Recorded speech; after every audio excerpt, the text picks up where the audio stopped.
Hey there, everybody. Welcome to another edition of NHL Trade Talk Now. My name is Jim Parsons. I'm here with NHLTradeTalk.com. It's been about a week since we've done a video, so we're going to put another one up right now.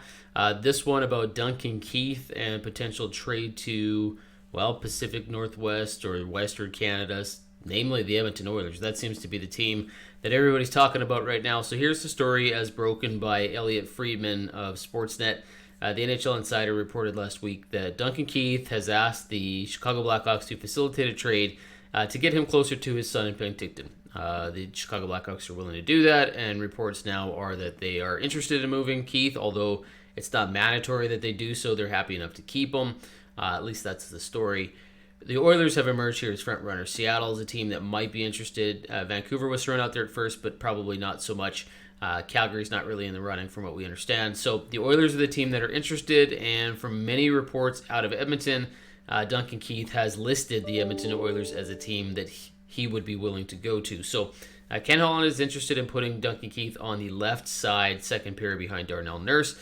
The key here would be that he plays 17, 18 minutes instead of 24 and 25 that he was in Chicago. The holdup here seems to be, and Friedman reported this in his 31 Thoughts podcast today, or yesterday, that there's maybe no real push here from both sides. The Oilers aren't really pushing hard to acquire Keith because they don't want to give up too much. They don't want to bring in the entire cap hit of $5.3 million for Duncan Keith.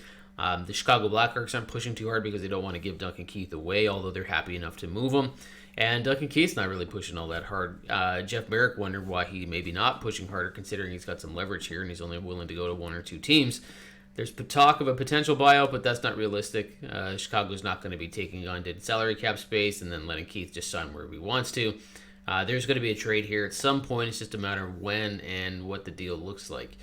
The talk right now is that they might wait till after the NHL expansion draft, but that's not a given because if Caleb Jones is moved from Edmonton to Chicago, it could be that the Oilers were going to protect Caleb Jones as one of their 7-3-1 three defensemen, and then in this case, they would just swap Duncan Keith over and protect him. But there's also talk that they don't want to have to use protection on Duncan Keith if they acquire him, which they would need to do if they do so. So they might wait until after the expansion draft to do all of this. The risk here is that if Caleb Jones gets picked up by Seattle and if he's not protected, then the trade bait or the trade, ammunition the Oilers were going to use to send to Chicago, which would allow the Chicago Blackhawks to grab Seth Jones potentially as a trade because his brother's going to be there. Maybe that's gone because if Seattle's got Caleb Jones, then maybe Seth Jones isn't so interested. So there's a lot of moving parts here, and it should be interesting to see how this plays out. For the Oilers, basically, they don't want to take on the full cap hit. They'd like to add the player, but they don't want to give up too much to do it, and they certainly don't want to add $5.3 million to their cap space for a player like Keith, who is a little older and maybe regressing a bit. Chicago doesn't want to give up too much because they want to have the room to add a player like Seth Jones. So we'll see where all this goes. We'll keep you posted. There's lots of articles on NHL Trade Talk about this story, and we'll have more as we go through it. If this trade does happen, obviously we'll put a video up. Hit the like button, hit the notifications button to get more videos just like this, and we'll talk to you soon. Thanks, guys.